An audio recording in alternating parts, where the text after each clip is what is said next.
মেঘনার তীরবর্তী ভোলা সদর উপজেলার ইলিশা ইউনিয়নের এক কিশোর মতিন, যার নাম একসময় মানুষের মুখে মুখে ঘুরত অন্য এক অর্থে বেপরোয়া, বখাটে এবং সমাজের বোঝা হিসাবে। বন্ধুদের সঙ্গে মিলে অযথা মোবাইল ফোনে সময় নষ্ট করা, নানা তালবাহানা করে অন্যকে বিরক্ত করা, এসবই ছিল তার নিত্যদিনের সঙ্গী। আমি আগে এলাকায় ঘুরে বেড়াতাম, এখানে আড্ডা দিতাম, ওখানে আড্ডা দিতাম, এদিক ওদিক ছোটাছুটি করতাম। আজ সেই মতিন তার গ্রামের এক নতুন নাম, এক নতুন পরিচয়ে পরিচিত। তিনি এখন কিশোরদের আদর্শ, সমাজের আলো এবং পরিবর্তনের প্রতীক।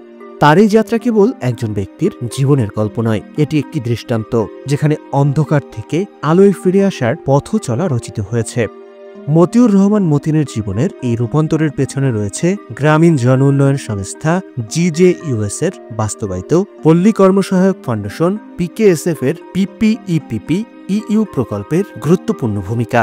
গ্রামীণ জন উন্নয়নের সহযোগিতায় প্রগতি কিশোর ক্লাব দাঁড় করানো হয়। প্রগতি সামাজিক উন্নয়ন কেন্দ্রের সঙ্গে যুক্ত হওয়ার মাধ্যমেই তার জীবনের বাঁক বদল শুরু হয়। প্রথম দিকে এই কেন্দ্রে অংশগ্রহণ তার জন্য ছিল নিছক একটি আনুষ্ঠানিকতা, কিন্তু সভাগুলোতে উপস্থিত থেকে ধীরে ধীরে সে বুঝতে পারে জীবনের প্রকৃত মানে।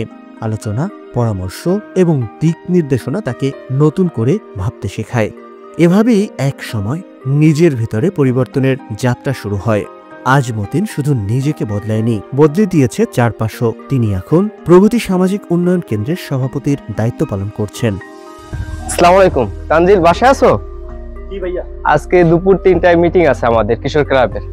তার নেতৃত্বে এলাকায় কিশোররা একত্রিত হয়ে গড়ে তুলেছে একটি শক্তিশালী সংঘ, যারা নিজেদের ভবিষ্যৎ গড়ার পাশাপাশি সমাজের উন্নয়নে কাজ করছে।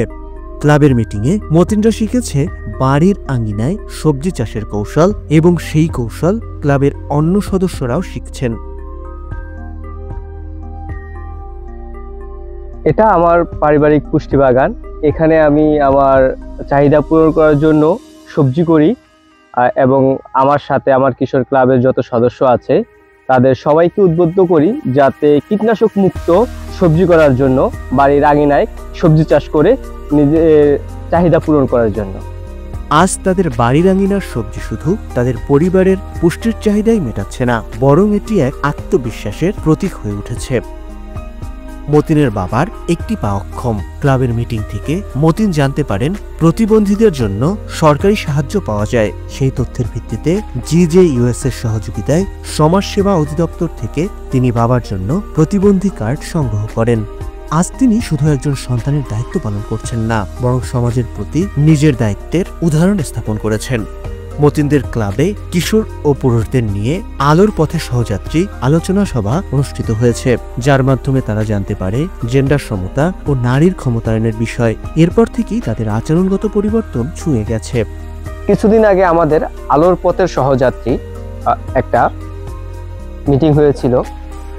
সেই মিটিংয়ে আমরা আলোর পথে সহযাত্রী নারী পুরুষ বৈষম্যতা দূরকরণের এবং নারীর ক্ষমতায়নের যে বিষয়গুলো সেটা আমরা জানতে পারি, এবং আমরা কিশোর ক্লাবের সেই 20 জন সদস্য মিলে শপথ করি যে আমরা নারীর যে অধিকার এবং নারীর ক্ষমতায়ন আমরা সেটা মেনে চলব, কখনো নারী পুরুষ বৈষম্যতা করব না।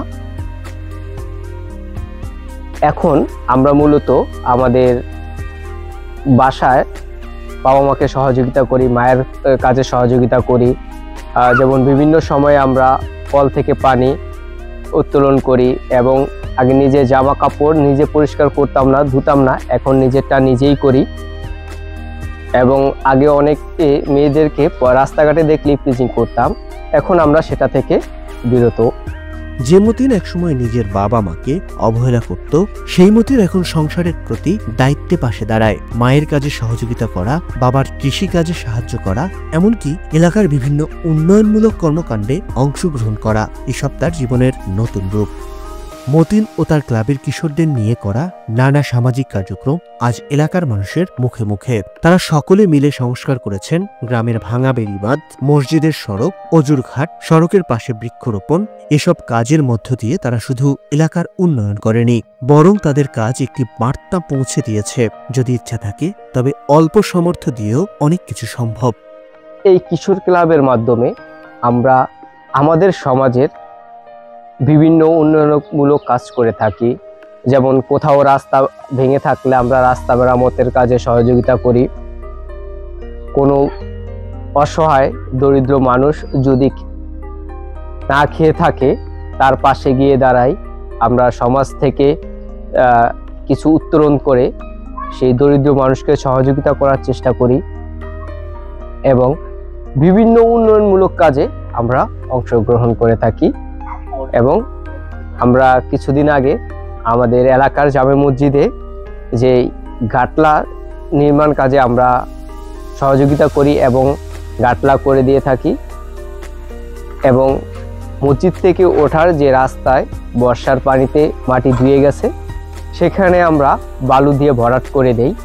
এবং আমাদের যেহেতু আমরা নদীমাতৃক এলাকায় বসবাস করি, বর্ষায় আমাদের বিভিন্ন সমস্যা হয়। যেমন আমাদের বেড়িবাঁধে পানি নিষ্কাশন বৃষ্টির পানি পড়ে বেড়ি ছুটে গেছে, আমরা সেইখানে বেড়ি নির্মাণের কাজে সহযোগিতা করেছি।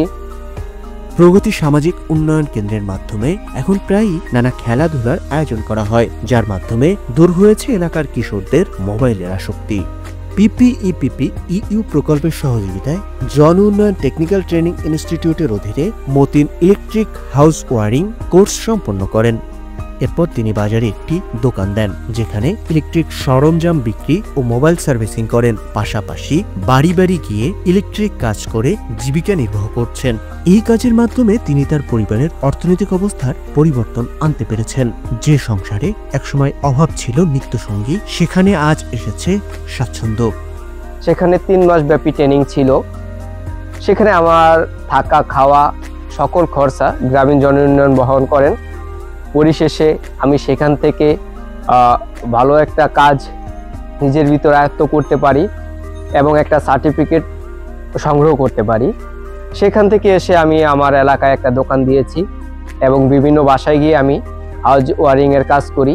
সেখান থেকে আমি কিছু আর্থিক টাকা পয়সা পাই, তা দিয়ে আমার পরিবারকে আমি সহযোগিতা করি। মতিনের জীবনের এই পরিবর্তন কেবলমাত্র তার ব্যক্তিগত সাফল্যের গল্প নয়, এটি সমাজের আলো ছড়ানোর একটি চিত্র। একসময় যে কিশোর সমাজের জন্য ছিল এক ধরনের বোঝা, সেই আজ এলাকার কিশোরদের অনুপ্রেরণার প্রতীক। তার জীবনের বদলে যাওয়ার এই গল্প কেবল তাকে নতুন জীবন দেয়নি, বরং আরো অনেকের জীবনে নতুন পথ দেখিয়েছে।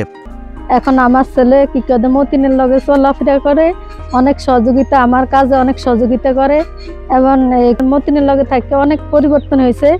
এখন আর কোনো কাজে ছুটোছুটি করে না, এখন আমার কাজে সহযোগিতা করতেছে। মতিনের লগে চলাফেরা করে অনেক ভালো হয়েছে, অনেক ভদ্র হয়েছে। এখন মতিনের ছোট বাচ্চাদের মধ্যমণি হয়ে উঠছে। মতিনের যাত্রা আমাদের শিখিয়ে যায়, যদি ইচ্ছে থাকে, যদি সঠিক দিক নির্দেশনা পাওয়া যায়, তবে অন্ধকার জীবনেও সূর্যোদয় সম্ভব।